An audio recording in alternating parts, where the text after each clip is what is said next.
ਅੱਜ ਆਪਾਂ ਦੋ ਟੌਪਿਕਸ 'ਤੇ ਗੱਲ ਕਰਾਂਗੇ क्योंकि ਤੁਹਾਨੂੰ ਪਤਾ कि ਮਾਈ ਵੀਜ਼ਾ ਓਵਰਸੀਜ਼ ਲਾਈਵ ਹੁੰਦਾ ਆ ਰਿਹਾ 5 ਸਾਲ ਤੋਂ ਔਰ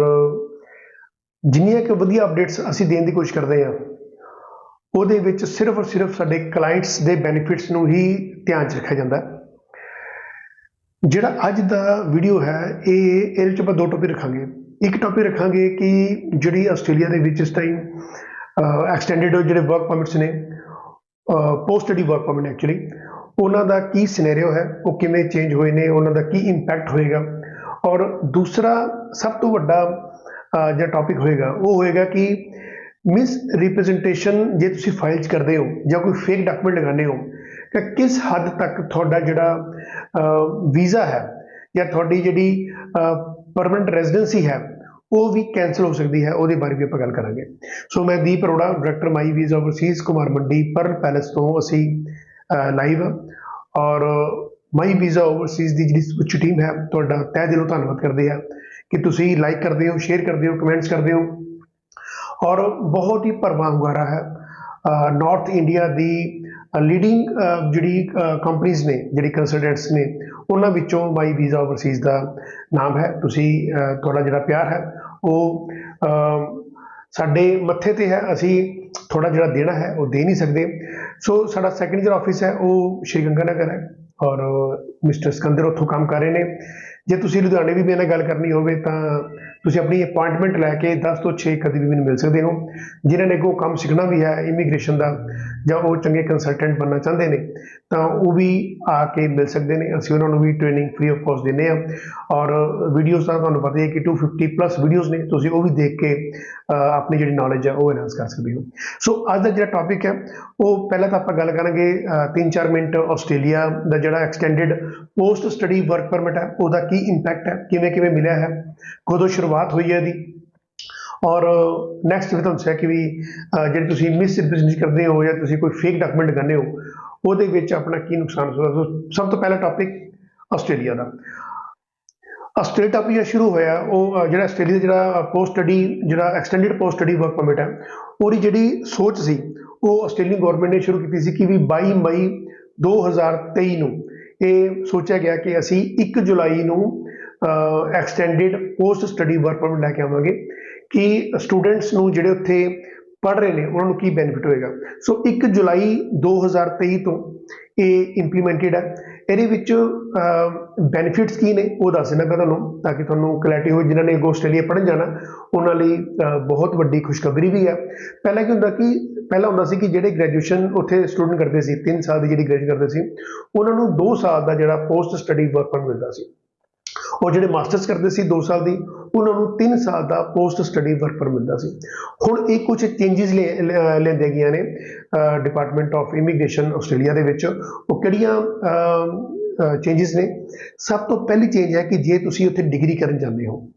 ਜੇ ਤੁਸੀਂ ਉੱਥੇ 3 ਜਾਂ 4 ਸਾਲ ਡਿਗਰੀ ਕਰਨ ਜਾਂਦੇ ਹੋ ਤਾਂ ਜਿਹੜਾ ਤੁਹਾਨੂੰ ਪੋਸਟ ਸਟੱਡੀ ਵਰਕ ਪਰਮਿਟ 2 ਸਾਲ ਦਾ ਸੀ ਉਹ ਹੁਣ 4 ਸਾਲ ਤੱਕ ਕਰਤਾ ਗਿਆ ਹੈ। ਸਭ ਤੋਂ ਵੱਡੀ ਖੁਸ਼ਖਬਰੀ ਇਹ ਹੈ।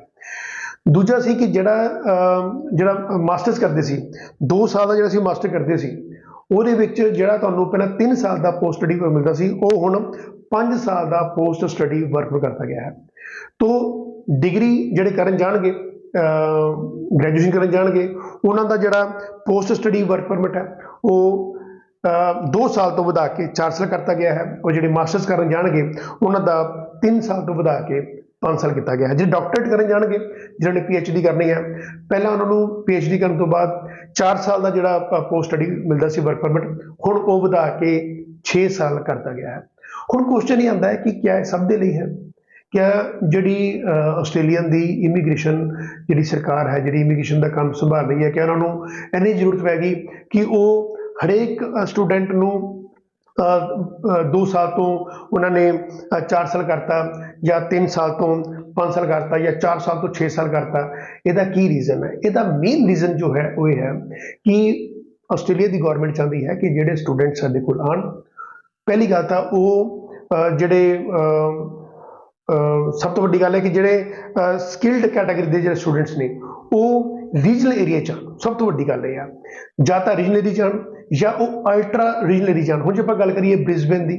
ਜੇ ਆਪਾਂ ਗੱਲ ਕਰੀਏ ਮੈਲਬਰਨ ਦੀ ਜਾਂ ਗੱਲ ਕਰੀਏ ਸਿਡਨੀ ਦੀ, तो ਇਹਨਾਂ ਵਿੱਚ ਇਹ ਚੀਜ਼ਾਂ ਪੋਸੀਬਲ ਨਹੀਂ ਹੈ ਕਿਉਂਕਿ ਆਲਰੇਡੀ ਬਹੁਤ ਜ਼ਿਆਦਾ ਉੱਥੇ ਸਟੂਡੈਂਟਸ ਨੇ ਔਰ ਜਿਹੜੀ ਪਾਪੂਲੇਸ਼ਨ ਹੈ ਉਹ ਬਹੁਤ ਜ਼ਿਆਦਾ ਹੈ ਉੱਥੇ। ਤੋਂ ਮਾਈਂਡ ਦੇ ਵਿੱਚ ਆਸਟ੍ਰੇਲੀਆ ਦੇ ਇਹੀ ਰਹਿੰਦਾ ਹੈ ਕਿ ਤੁਸੀਂ ਜਿਹੜੇ ਰੀਜਨਲ ਏਰੀਆ ਨੇ, ਚਾਹੇ ਉਹ ਡਾਰਵਿਨ ਦਾ ਹੈ, ਚਾਹੇ ਪਰਥ ਹੈ, तो इन्हां दे जिहड़े एरिया या तस्मानिया है, तो इन्हां दे एरियाज जाके तुसीं स्टडी करते हो, चाहे तुसीं डिप्लोमा तो डिग्री करते हो, तां भी ये जिहड़ियां शर्तां रखियां गईयां ने वो तुहाडे ते वैलिड होणगियां। सो कहण दा मकसद ये है कि जे तुसीं अल्ट्रा रीजनल एरिया या रीजनल एरिया दे विच स्टडी करन चाहुंदे हो तां ये जिहड़ियां तुहानूं मैं शर्तां बोलियां ने ये तुहाडे ते वैलिड होणगियां, बशर्ते कि जे तुसीं सिडनी, मैलबर्न और ब्रिस्बेन स्टडी करना चाहते हो तो ये उत्थे मंजूर नहीं होणगियां। सो एक बहुत वड्डी अपडेट सी, मैं चाहता सी कि तुहाडे नाल मैं शेयर करा और ये जिहड़े आपां 3-4 मिनट 5 मिनट लगाए ने तो ये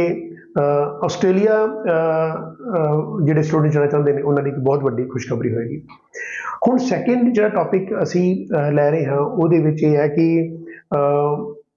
इमीग्रेशन और इंश्योरेंस आलमोस्ट सेम मने जाते हैं। मैं इंश्योरेंस का वर्ड क्यों यूज़ कर रहा तुहानूं दसना क्यों है। जो आप एक इंश्योरेंस की पॉलिसी लैंदे मान लो कोई हैल्थ की पॉलिसी लैंदे तो वो अजकल तो तुहानूं पता कि ऑनलाइन पॉलिसीज विकनी शुरू हो गई ने, तो जो वो तुहाडे तो पुछदे ने कि तुसीं स्मोकिंग करते हो तो आप लिखते हैं नो, जो आप लिखते हैं कि आप कोई एल्कोहल का इंटेक करते हैं तो आप लिखते हैं नो, या जो भी आपां नूं क्वेश्चन किए जाते हैं, क्वेश्चन एयर होंदा उन्हां दा 10-15-20 क्वेश्चन पूछे जाते हैं तो आप उहदा आंसर दिंदे आ, तो उहदे नाल वो साडी जिहड़ी पॉलिसी है वो इशू कर दिंदे ने। वो बेस्ट ऑफ बिलीफ च हुंदी है, वो तुहाडी गुड फेथ ते तुहानूं पॉलिसी इशू कर दिंदे ने। हाँ, जो जिस दिन तुहानूं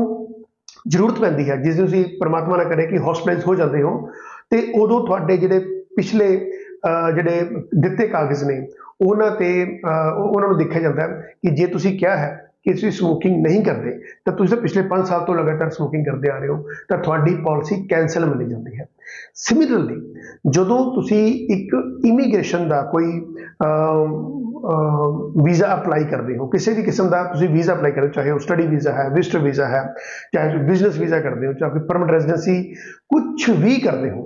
वो जिहड़ी तुहाडे तुसीं जिहड़े कागज़ जमा करते हो, जिहड़ी तुहाडी पेपर डॉक्यूमेंटेशन जिहड़ा पार्ट है वो सबमिट हुंदा है, उहदे विच तुसीं सच मन्निया जाता है कि सच बोलोगे। तुहानूं कहा जाता है कि तुसीं तुहाडा एक्सपीरियंस कितना है स्टडी करन तो बाद तुसीं जिहड़ी मतलब तुसीं विजिटर वीज़ा ते जा रहे हो तो तुसीं कहंदे मैनूं 5-7 साल हो गए स्टडी काम करदे नूं। जे तुसीं मान लो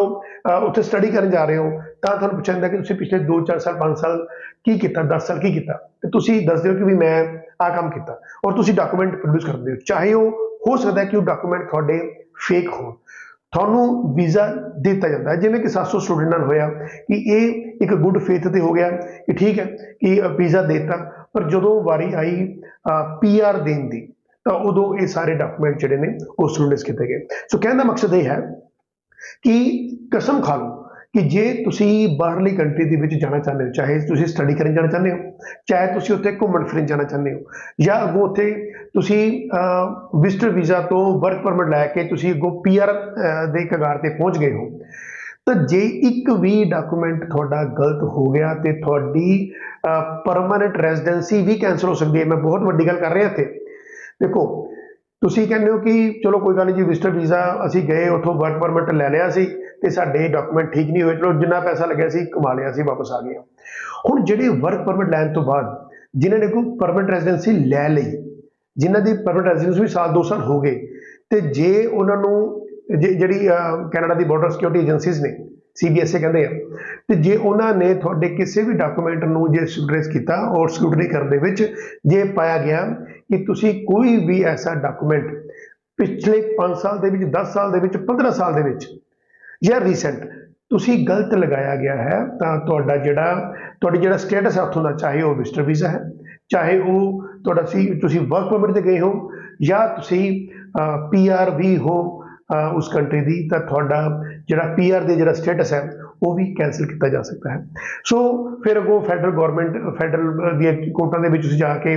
अपना अपील लगाने हो, पैटिशन लगाने हो, उसका की रिजल्ट आता है नहीं आता, वो बाद दी गल्लां ने। सो कहने का मकसद ये है कि जिहड़े मैं 5-7-10 मिनट बोल रहा तुहाडे नाल, उसदा रीजन यही है कि राइट फ्रॉम बिगिनिंग तुसीं जिवें इंश्योरेंस पॉलिसी कराउण दे विच झूठ नहीं बोल सकते, ऐदां ही इमीग्रेशन दे विच भी तुसीं झूठ नहीं बोल सकते। तुसीं ये नहीं कह सकते कि जे तुसीं +2 तो बाद ये थोड़ा मान लो 5 ਸਾਲ ਦਾ ਜੇ ਗੈਪ ਹੋ ਗਿਆ ਤੇ ਤੁਸੀਂ ਕਿਸੇ ਦਾ ਐਕਸਪੀਰੀਅੰਸ ਸਰਟੀਫਿਕੇਟ ਲਗਾਤਾ ਤੇ ਉਹ ਝੂਠਾ ਪਾਇਆ ਗਿਆ, ਉਹ ਫੇਕ ਪਾਇਆ ਗਿਆ, ਤਾਂ ਤੁਹਾਡੇ ਤੇ 5 ਸਾਲ ਦਾ ਬੈਨ ਵੀ ਲਗਾਇਆ ਜਾ ਸਕਦਾ ਹੈ। ਸੋ ਜਿਹੜਾ ਕੰਸਲਟੈਂਟ ਜਾਂ ਮੈਂ ਏਜੰਟ ਵਰਡ ਯੂਜ਼ ਕਰਾਂਗਾ ਜਿਨ੍ਹਾਂ ਨੂੰ ਪਤਾ ਨਹੀਂ ਹੁੰਦਾ ਕਿ ਅਸੀਂ ਕਿਹੜੇ ਡਾਕੂਮੈਂਟ ਲਗਾਉਣੇ ਨੇ, ਸੋ ਕਲਾਇੰਟ ਦੀ ਜ਼ਿੰਦਗੀ ਨਾਲ ਖਿਲਵਾੜ ਕੀਤਾ ਜਾਂਦਾ ਹੈ। ਸੋ ਜੇ ਡਾਕੂਮੈਂਟਸ ਪ੍ਰੋਪਰ ਲਗਾਏ ਜਾਣ, ਜੇ ਕੰਸਲਟੈਂਟ ਤੁਹਾਨੂੰ ਗਾਈਡ ਕਰ ਦੇਵੇ ਕਿ ਵੀ ਮੈਂ ਜੇ ਤੁਹਾਨੂੰ ਕਹਿੰਦਾ ਕਿ ਮੈਂ ਬਾਹਰ ਪਹੁੰਚਾ ਦਿਆਂਗਾ ਹੈ ਨਾ, ਮੈਂ ਰੀਚ ਕਰਾ ਦਿਆਂਗਾ, ਤਾਂ ਸਭ ਨੂੰ ਪਾਸਪੋਰਟ ਚਾਹੀਦਾ ਹੈ, ਇਹ ਸਭ ਤੋਂ ਵੱਡਾ ਧੋਖਾ ਹੁੰਦਾ ਹੈ। ਤੁਹਾਨੂੰ ਪਤਾ ਹੁੰਦਾ ਕਿ ਜੇ ਤੁਸੀਂ ਇਕੱਲਾ ਪਾਸਪੋਰਟ ਦੇ ਕੇ ਹੀ ਵੀਜ਼ਾ ਲਗਵਾਓਗੇ ਤਾਂ ਤੁਹਾਨੂੰ ਬੈਂਕਿੰਗ ਕੌਣ ਸ਼ੋ ਕਰੇਗਾ, ਤੁਹਾਡੀ ਸੋਰਸ ਆਫ ਫੰਡ ਕੌਣ ਸ਼ੋ ਕਰੇਗਾ, ਤੁਹਾਡੀ ਜਿਹੜੇ ਐਕਸਪ੍ਰੈਸ਼ਨ ਆਫ ਇੰਟਰਸਟ ਹੈ ਜਾਂ ਤੁਸੀਂ ਕਾਰੋਬਾਰ ਕਰਦੇ ਹੋ ਉਹ ਕੌਣ ਸ਼ੋ ਕਰੇਗਾ, ਜੇ ਤੁਸੀਂ ਕੋਈ ਜੌਬ ਕਰਦੇ ਹੋ ਉਹ ਕੌਣ ਸ਼ੋ ਕਰੇਗਾ। ਸੋ ਕਹਿਣ ਦਾ ਮਕਸਦ ਇਹ ਹੈ ਕਿ ਜਿਹੜੇ ਸਿਰਫ ਇਹੀ ਕਹਿੰਦੇ ਕਿ ਸਿਰਫ ਪਾਸਪੋਰਟ ਦੇ ਦਿਓ ਤੇ ਬਸ ਤੁਹਾਡਾ ਅਸੀਂ Canada, Australia, New Zealand, US, UK ਦਾ ਵੀਜ਼ਾ 100% ਲਵਾ ਕੇ ਦੇਵਾਂਗੇ, ਤਾਂ ਫਿਰ ਉਹਨਾਂ ਨੇ ਆਪਣਾ ਵੀਜ਼ਾ ਕਿਉਂ ਨਹੀਂ ਲਗਾਇਆ, ਉਹ ਫਿਰ ਕੈਨੇਡਾ ਤੋਂ ਤੁਹਾਨੂੰ ਕਾਲ ਕਿਉਂ ਨਹੀਂ ਕਰ ਰਹੇ ਖੁਦ ਬਹਿ ਕੇ, ਉਹਨਾਂ ਨੇ ਖੁਦ ਆਪ ਪੋਸਟ ਸਟੱਡੀ ਵਰਕ ਪਰਮਿਟ ਕਿਉਂ ਨਹੀਂ ਲਿਆ ਉਹਨਾਂ ਨੇ, ਜਾਂ ਆਪ ਉਹਨਾਂ ਨੇ PR ਕਿਉਂ ਨਹੀਂ ਲਈ। ਸੋ ਕਹਿਣ ਦਾ ਮਕਸਦ ਹੈ ਕਿ ਬੜਾ ਵੱਡਾ ਗੋਰਖ ਹੁੰਦਾ ਚੱਲ ਰਿਹਾ, ਇਹ ਨੈਕਸਿਸ ਕੋਈ ਛੋਟਾ ਮੋਟਾ ਨਹੀਂ ਹੈ। ਦੇਖੋ ਇਹਨਾਂ ਨੇ ਆਪਣਾ ਕੰਮ ਕਰਦੇ ਰਹਿਣਾ, ਜਿਹੜੇ ਵੀ ਫੇਕ ਏਜੰਟਸ ਨੇ ਉਹਨਾਂ ਨੇ ਆਪਣਾ ਕੰਮ ਕਰਦੇ ਰਹਿਣਾ, ਪਰ ਆਪਾਂ ਨੂੰ ਸੁਚੇਤ ਹੋਣ ਦੀ, ਅਵੇਅਰ ਹੋਣ ਦੀ ਲੋੜ ਹੈ। ਇਹ ਵੀਡੀਓ 250 ਵੀਡੀਓ ਬਣਾਉਣ ਦਾ, ਮਾਈ ਵੀਜ਼ਾ ਓਵਰਸੀਜ਼ ਦੇ YouTube ਚੈਨਲ ਤੇ 250 ਵੀਡੀਓ ਬਣਾਉਣ ਦਾ ਸਿਰਫ ਇੱਕੋ ਹੀ ਮਕਸਦ ਹੈ ਕਿ ਜਿਹੜਾ ਮੇਰਾ ਵਿਊਅਰ ਹੈ, ਜੇ ਇੱਕ ਵੀ ਵਿਊਅਰ ਜਾਗ ਪਿਆ, ਜੇ ਇੱਕ ਵੀ ਵਿਊਅਰ ਨੂੰ ਇਹ ਲੱਗਿਆ ਕਿ ਠੀਕ ਹੈ ਕਿ ਵੀ ਮੈਂ ਅੱਜ ਤੋਂ ਬਾਅਦ ਕੋਈ ਵੀ ਜਿਹੜਾ ਕੰਸਲਟੈਂਟ ਹੈ ਉਹ ਬਹੁਤ ਦੇਖ ਕੇ ਸਮਝ ਕੇ ਆਪਣੀ ਬੁੱਧੀ ਮੁਤਾਬਕ, ਆਪਣੀ ਇੰਟੈਲੈਕਟ ਮੁਤਾਬਕ ਮੈਂ ਉਹਦੀ ਇੰਟੈਲੀਜੈਂਸ ਚੈੱਕ ਕਰਕੇ ਹੀ ਮੈਂ ਵੀਜ਼ਾ ਅਪਲਾਈ ਕਰਾਂਗਾ। ਮੈਂ ਐਵੇਂ ਸਿਰਫ ਪਾਸਪੋਰਟ ਦੇ ਕੇ ਮੈਂ ਵੀਜ਼ਾ ਅਪਲਾਈ ਕਰਾਂ, ਚਲੋ ਮੰਨ ਲਓ ਪਾਸਪੋਰਟ ਦੇਣ ਤੋਂ ਬਾਅਦ ਵੀਜ਼ਾ ਆ ਵੀ ਗਿਆ, ਆਪਾਂ ਇੱਕ ਨੈਗੇਟਿਵ ਜਿਹੜਾ ਐਸਪੈਕਟਸ ਹੈ ਉਹ ਵੀ ਡਿਸਕਸ ਕਰ ਲੈਂਦੇ ਹਾਂ। ਤੁਸੀਂ ਦਿੱਤਾ ਪਾਸਪੋਰਟ, ਤੁਹਾਡਾ ਵੀਜ਼ਾ ਆ ਗਿਆ, ਹੁਣ ਤੁਸੀਂ ਇਮੀਗ੍ਰੇਟ ਹੋ ਗਏ, ਉੱਥੇ ਤੁਹਾਡੀ ਇਮੀਗ੍ਰੇਸ਼ਨ ਹੋ ਗਈ, ਤੁਸੀਂ XYZ ਕਿਸੇ ਵੀ ਕੰਟਰੀ 'ਚ, Canada, Australia, New Zealand, US, UK 'ਚ ਪਹੁੰਚ ਗਏ। ਹੁਣ ਨੈਚੁਰਲੀ ਕਿ ਉੱਥੇ ਤੁਸੀਂ ਜੇ ਇੰਨਾ ਰਿਸਕ ਲੈ ਕੇ ਜਾ ਰਹੇ ਹੋ, ਸਿਰਫ ਪਾਸਪੋਰਟ ਦੇ ਕੇ ਤੁਸੀਂ ਵੀਜ਼ਾ ਲਵਾਇਆ, ਇਹਦਾ ਮਤਲਬ ਤੁਹਾਡੇ ਮਨ ਦੇ ਵਿੱਚ ਕੋਈ ਨਾ ਕੋਈ ਉੱਥੇ ਸੈਟਲਮੈਂਟ ਦਾ ਸੋਚ ਹੋਏਗੀ। ਹੁਣ ਤੁਸੀਂ ਉੱਥੇ ਜਾ ਕੇ ਆਪਣੀ ਸੈਟਲਮੈਂਟ ਕਰ ਰਹੇ ਹੋ, ਮੰਨ ਲਓ ਤੁਸੀਂ ਉੱਥੇ ਵਰਕ ਪਰਮਿਟ ਲੈ ਲਿਆ, ਉੱਥੇ ਨੈਚੁਰਲੀ ਕਿ ਵੀ ਵਰਕ ਪਰਮਿਟ ਵੀ ਸੈੱਲ ਹੁੰਦੇ ਨੇ, ਜੇ ਜੈਨੂਨ ਹੋ ਤਾਂ ਫਿਰ ਤਾਂ ਫ੍ਰੀ ਆਫ ਕਾਸਟ ਤੁਹਾਨੂੰ ਦੇ ਦਿੰਦਾ ਵਰਕ ਪਰਮਿਟ, ਬਟ ਉੱਥੇ ਸੈੱਲ ਹੁੰਦੇ ਨੇ 10, 20, 30 ਲੱਖ ਰੁਪਏ ਦੇ ਤੁਸੀਂ ਵਰਕ ਪਰਮਿਟ ਲੈਂਦੇ ਹੋ, ਉਹ ਵੀ ਤੁਹਾਨੂੰ ਮਿਲ ਗਿਆ, ਮੰਨ ਲਓ ਤੁਸੀਂ ਸਾਲ 1.5 ਸਾਲ ਕੰਮ ਵੀ ਕਰ ਲਿਆ। ਹੁਣ ਜਦੋਂ ਤੁਸੀਂ ਆਪਣਾ ਜਿਹੜਾ ਵਰਕ ਪਰਮਿਟ ਆ ਉਹਨੂੰ ਰਿਨਿਊ ਕਰਾਓਗੇ ਜਾਂ ਉੱਥੇ PR ਦੇ ਲਈ ਐਪਲੀਕੇਸ਼ਨ ਪਾਓਗੇ, ਤਾਂ ਦੋਨਾਂ ਕੇਸਿਸ ਦੇ ਵਿੱਚ ਜੇ ਇਹ ਪਾਇਆ ਗਿਆ ਕਿ ਤੁਹਾਡੀ ਬੈਂਕਿੰਗ ਜਾਂ ਸੋਰਸ ਆਫ ਫੰਡ ਜਾਂ ਜੋ ਤੁਸੀਂ ਕਾਰੋਬਾਰ ਦੇ ਪ੍ਰੂਫ ਲਗਾਏ, ਜਾਂ ਕੋਈ GST ਲਗਾਇਆ, ਜਾਂ ਤੁਸੀਂ ਕੋਈ ਬੈਲੈਂਸ ਸ਼ੀਟ ਲਗਾਈ ਹੈ, ਜਾਂ ਤੁਸੀਂ ਕੋਈ ਵੀ ਡਾਕੂਮੈਂਟ ਲਗਾਇਆ ਉਹ ਕਿਸੇ ਵੀ ਲੈਵਲ ਤੇ ਫੇਕ ਪਾਇਆ ਗਿਆ, ਤਾਂ ਤੁਹਾਨੂੰ ਵਾਪਸ ਆਪ ਡਿਪੋਰਟ ਤਾਂ ਤੁਹਾਨੂੰ ਕਰਨਗੇ, ਨਾਲੇ ਉਸ ਕੰਟਰੀ ਵਿੱਚ 5 ਸਾਲ ਦਾ ਬੈਨ ਲੱਗ ਜਾਏਗਾ। ਸੋ ਕੰਸਲਟੈਂਟ ਨੇ ਕੀ ਕਰਨਾ, ਉਹਨੇ ਤਾਂ ਇਹ ਕਹਿਣਾ,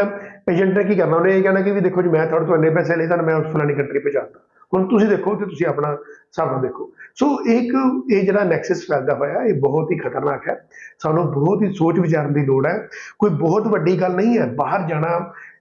ਕਿਸੇ ਵੀ ਮੁਲਕ ਜਾਣਾ ਕੋਈ ਬਹੁਤ ਵੱਡੀ ਗੱਲ ਨਹੀਂ ਹੈ। ਸਾਰੀ ਜਿਹੜੀ ਕੰਟਰੀਜ਼ ਦੇ ਇਮੀਗ੍ਰੇਸ਼ਨ ਦੇ ਜਿਹੜੇ ਆਫਿਸਰਸ ਨੇ ਉਹ ਵੀਜ਼ਾ ਦੇਣ ਲਈ ਬੈਠੇ ਹੋਏ ਨੇ, ਜੇ ਉਹ ਆਪਣੀ ਹੱਦਾਂ ਦੇ ਉੱਪਰ ਬੈਠੇ ਨੇ ਵੀਜ਼ਾ ਦੇਣ ਲਈ ਬੈਠੇ ਹੋਏ ਨੇ, ਬਟ ਉਹ ਚਾਹੁੰਦੇ ਨੇ ਕਿ ਜਿਹੜਾ ਵੀਜ਼ਾ ਉਹੀ ਲਵੇ ਜਿਹੜਾ ਜੈਨੂਇਨ ਹੋਵੇ, ਤੁਹਾਡੀ ਪ੍ਰੋਫਾਈਲ ਦੇ ਬੇਸ 'ਤੇ ਵੀਜ਼ਾ ਮਿਲਦਾ। ਹੁਣ ਪ੍ਰੋਫਾਈਲ ਤਾਂ ਗਲਤ ਬਣਾਈ ਜਾਂਦੀ ਹੈ। ਹੁਣ ਇੱਕ ਪਰਸਨ ਜਿਹਦੀ ਉਮਰ 27-28 ਸਾਲ ਆ ਜਾਂ 30 ਸਾਲ ਦੀ ਹੈ, ਉਹਨੂੰ ਸ਼ੋਅ ਕਰਤਾ ਕਿ ਉਹਦਾ 5 ਕਰੋੜ ਦਾ ਬਿਜ਼ਨਸ ਹੈ, ਉਹਦੀ 15 ਲੱਖ ਦੀ ITR ਹੈ, ਉਹਦੇ ਕੋਲ 40 ਲੱਖ ਰੁਪਇਆ ਬੈਂਕ 'ਚ ਪਿਆ ਹੈ, ਤਾਂ ਵੀਜ਼ਾ ਤਾਂ ਖੈਰ ਮਿਲ ਹੀ ਜਾਣਾ, ਵੀਜ਼ਾ ਦੀ ਕੋਈ ਬਹੁਤ ਵੱਡੀ ਗੱਲ ਨਹੀਂ ਆਉਂਦੀ। ਬਟ ਪਤਾ ਲੱਗ ਗਿਆ ਕਿ ਇਹ ਸਾਰੇ ਜਿਹੜੇ ਡਾਕੂਮੈਂਟ ਨੇ ਇਹ ਜਾਲੀ ਨੇ, ਫੇਕ ਨੇ। ਸੋ ਜਿਹੜੇ ਅਸੀਂ ਚੀਕਾਂ ਮਾਰ ਕੇ ਲੋਕਾਂ ਨੂੰ ਸਮਝਾਉਂਦੇ ਹਾਂ, ਆਪਣੇ ਵਿਊਅਰਸ ਨੂੰ, ਆਪਣੇ ਪਰਿਵਾਰ ਦੇ ਮੈਂਬਰ ਨੂੰ ਸਮਝਾਉਂਦੇ ਹਾਂ ਕਿ ਸਾਰਾ ਸਾਡਾ ਪਰਿਵਾਰ ਦਾ ਮੈਂਬਰ ਹੋ, ਤਾਂ ਕੋਈ ਇੱਕ ਵੀ ਪਰਸਨ ਜੇ ਮੇਰੀ ਵੀਡੀਓ ਸੁਣ ਕੇ, ਮਾਈ ਵੀਜ਼ਾ ਓਵਰਸੀਜ਼ ਦੇ ਜਿਹੜੇ ਥਾਟ ਸੁਣ ਕੇ ਜੇ ਉਹ ਸਮਝ ਜਾਂਦਾ ਹੈ ਕਿ ਅਸੀਂ ਅੱਜ ਤੋਂ ਬਾਅਦ ਕੰਨਾਂ ਨੂੰ ਤਲਾਉਂਦੇ ਹਾਂ ਕਿ ਫੇਕ ਡਾਕੂਮੈਂਟ ਲਗਾ ਕੇ ਅਸੀਂ ਬਾਹਰ ਜਾਣਾ, ਅਸੀਂ ਸਾਲ 1.5 ਸਾਲ 2 ਸਾਲ ਵੇਟ ਕਰ ਲਾਂਗੇ, ਕੀ ਗੱਲ ਹੈ, ਜੋ ITR ਨਹੀਂ ਹੈਗੀ ਤਾਂ 2 ਸਾਲ 'ਚ ITR ਬਣਾ ਲਓ, ਤੁਸੀਂ ਕੋਈ ਬਹੁਤ ਵੱਡੀ ਗੱਲ ਨਹੀਂ ਹੈ। ਬੈਂਕ 'ਚ ਪੈਸੇ ਨਹੀਂ ਹੈ ਤਾਂ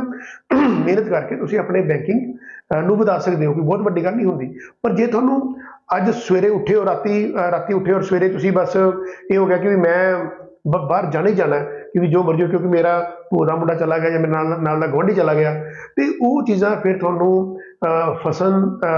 ਜਿਹੜੇ ਇਮੀਗ੍ਰੇਸ਼ਨ ਦੇ ਜਿਹੜੇ ਰੂਲਸ ਨੇ ਹੁਣ ਅਸੀਂ ਫਸ ਜਾਂਦੇ ਹੋ। ਔਰ ਤੁਹਾਨੂੰ ਪਤਾ ਹੈ ਕਿ ਇੱਕ ਵਾਰੀ ਜੇ ਤੁਸੀਂ ਫਸ ਗਏ ਉੱਥੇ ਤੁਹਾਨੂੰ ਜੇਲ੍ਹ ਵੀ ਹੋ ਸਕਦੀ ਹੈ, ਇੰਪ੍ਰਿਜ਼ਨਮੈਂਟ ਹੈ, ਵਿਦ ਫਾਈਨ ਹੈ, ਔਰ ਬੜਾ ਕੁਝ ਤੁਹਾਨੂੰ ਪਤਾ ਹੀ ਹੈ ਕਿ 5-5 ਸਾਲ ਦੇ ਬੈਨ ਲੱਗੇ। ਅਸੀਂ ਖੁਦ ਦੇਖੇ ਆ ਕਿ ਜਿਹੜੇ ਸਿਰਫ ਅਸੀਂ ਸਿਰਫ ਦਿੱਤਾ ਪਾਸਪੋਰਟ ਦਿੱਤਾ ਸੀ ਇੱਕ ਏਜੰਟ ਨੂੰ, ਔਰ ਉਹਨੇ ਸਾਡਾ ਵੀਜ਼ਾ ਲਵਾਉਣ ਦੀ ਗੱਲ ਕੀਤੀ ਹੈ, ਸਾਡਾ ਵੀਜ਼ਾ ਵੀ ਲਵਾਤਾ ਤੇ ਹੁਣ ਅਸੀਂ ਵਾਪਸ ਆ ਗਏ ਹਾਂ 5 ਸਾਲ ਦਾ ਬੈਨ ਲਵਾ ਕੇ। ਤਾਂ ਇਹ ਚਲਦੀਆਂ ਰਹਿਣੀਆਂ ਨੇ। ਦੇਖੋ ਜਦੋਂ ਦਾ ਇਮੀਗ੍ਰੇਸ਼ਨ ਡਿਪਾਰਟਮੈਂਟ ਬਣਿਆ ਹੈ, ਇਮੀਗ੍ਰੇਸ਼ਨ ਲੋਕਾਂ ਦੀ ਹੁੰਦੀ ਹੈ, ਮਾਈਗ੍ਰੇਸ਼ਨ ਹੁੰਦੀ ਹੈ, ਇਹ ਸਾਰਾ ਕੰਮ ਚੱਲਦੇ ਰਹਿਣਾ, ਇਹ ਰੁਕਣਾ ਨਹੀਂ ਹੈ।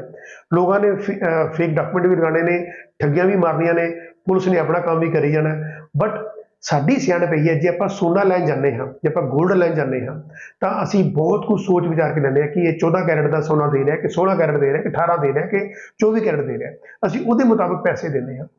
ਜਾਂ ਅਸੀਂ ਕੋਈ ਸਬਜ਼ੀ ਵੀ ਲੈਣ ਵੀ ਜਾਂਦੇ ਹਾਂ ਤਾਂ ਅਸੀਂ ਸਬਜ਼ੀ ਦੀ ਕੁਆਲਿਟੀ ਦੇ ਮੁਤਾਬਕ ਪੈਸੇ ਦਿੰਦੇ ਹਾਂ। ਤਾਂ ਕਿਆ ਇਮੀਗ੍ਰੇਸ਼ਨ ਇੰਨੀ ਸਸਤੀ ਹੋ ਗਈ, ਜਾਂ ਸਾਡੀ ਜ਼ਿੰਦਗੀਆਂ ਇੰਨੀਆਂ ਸਸਤੀਆਂ ਹੋ ਗਈਆਂ, ਅਸੀਂ ਕਿਸੇ ਵੀ ਬਾਹਰਲੇ ਮੁਲਕਾਂ ਜਾ ਕੇ ਉੱਥੇ ਫਸ ਜਾਈਏ ਔਰ ਫਿਰ ਬਾਅਦ ਚੋਂ ਸਾਨੂੰ ਸਰਕਾਰ ਦੀ ਹੈਲਪ ਲੈਣੀ ਪਵੇ ਔਰ ਡੋਂਕੀਆਂ ਲਗਾਈਏ ਅਸੀਂ ਯੂਰਪ ਦੀਆਂ ਔਰ USA ਦੀਆਂ। ਹਜ਼ਾਰਾਂ ਦੇ ਵਿੱਚੋਂ ਮੰਨ ਲਓ ਇੱਕ ਚਲਾ ਵੀ ਗਿਆ ਉੱਥੇ ਕਿਸੇ ਤਰੀਕੇ ਦੇ ਨਾਲ, ਤੇ ਉਹਦੀਆਂ ਰੈਫਰੈਂਸਿਸ ਦੇ ਕੇ ਆਪਾਂ ਅੱਗੋਂ ਭੋਲੇ ਭਾਲੇ ਲੋਕਾਂ ਨੂੰ ਫਸਾਣਾ, ਚਾਹੇ ਉਹ ਪਿੰਡ ਦਾ ਹੋਵੇ, ਸ਼ਹਿਰ ਦਾ ਹੋਵੇ, ਜਿਹਨੂੰ ਨੌਲੇਜ ਨਹੀਂ ਹੈ ਉਹ ਭੋਲਾ ਭਾਲਾ ਹੀ ਹੈ। ਤਾਂ ਕੋਸ਼ਿਸ਼ ਸਾਡੀ ਇਹੀ ਹੈ ਕਿ ਅਵੇਅਰ ਹੋ ਜਾਓ ਔਰ ਆਪਣੇ ਪੈਸੇ ਨੂੰ ਬਚਾਓ, ਆਪਣੀ એનર્ਜੀ ਨੂੰ ਬਚਾਓ। ਤੁਸੀਂ ਇਕੱਲੇ ਨਹੀਂ ਹੁੰਦੇ, ਪਰਿਵਾਰ ਦੇ ਵਿੱਚ ਤੁਹਾਡਾ ਸਾਰਾ ਪਰਿਵਾਰ ਹੈ, ਤੁਸੀਂ 5-7-10 ਜੀਆਂ ਦਾ ਪਰਿਵਾਰ ਹੁੰਦੇ ਹੋ। ਸਾਰਾ ਪਰਿਵਾਰ ਇਫੈਕਟ ਹੁੰਦਾ ਹੈ ਜਦੋਂ ਤੁਸੀਂ ਕਿਸੇ ਵੀ ਪ੍ਰੋਬਲਮ ਦੇ ਵਿੱਚ ਫਸ ਜਾਂਦੇ ਹੋ। ਸੋ ਮਕਸਦ ਇਹੀ ਸੀ। ਸੋ 2 ਟੌਪਿਕ ਸੀ, ਇੱਕ ਆਸਟ੍ਰੇਲੀਆ ਦਾ ਸੀ, ਇੱਕ ਇਹੀ ਸੀ ਕਿ ਤੁਸੀਂ ਗਲਤ ਡਾਕੂਮੈਂਟ ਜਦੋਂ ਲਗਾਉਂਦੇ ਤੁਹਾਡੀ PR ਵੀ ਕੈਂਸਲ ਹੋ ਸਕਦੀ ਹੈ। ਸੋ ਇੰਨੇ ਵੱਡੇ ਸਟੈਪ 'ਤੇ ਜੇ ਸਾਡੀ ਇਮੀਗ੍ਰੇਸ਼ਨ 'ਚ ਪ੍ਰੋਬਲਮ ਆ ਸਕਦੀ, ਕਿਉਂ ਨਾ ਆਪਾਂ ਬਿਲਕੁਲ ਸਹੀ ਤਰੀਕੇ ਨਾਲ, ਸਾਫ਼ ਸੁਥਰੇ ਤਰੀਕੇ ਦੇ ਨਾਲ ਇੱਕ ਚੰਗੇ ਕੰਸਲਟੈਂਟ ਦੀ ਹੈਲਪ ਲੈ ਕੇ ਅਸੀਂ ਜਾਈਏ। ਸੋ ਮਕਸਦ ਇਹੀ ਸੀ ਔਰ ਤੁਹਾਡਾ ਬਹੁਤ ਬਹੁਤ ਧੰਨਵਾਦ। ਨੈਕਸਟ ਸ਼ੁੱਕਰਵਾਰ ਨੂੰ ਮੈਂ ਇੱਕ ਨਵਾਂ ਟੌਪਿਕ ਲੈ ਕੇ ਤੁਹਾਡੇ ਅੱਗੇ ਹਾਜ਼ਰ ਹੋਵਾਂਗਾ। ਸੋ ਬਹੁਤ ਬਹੁਤ ਧੰਨਵਾਦ ਤੁਹਾਡਾ ਮੇਰੇ ਨਾਲ ਲਾਈਵ ਹੋਣ ਦੇ ਲਈ। ਸਤਿ ਸ਼੍ਰੀ ਅਕਾਲ।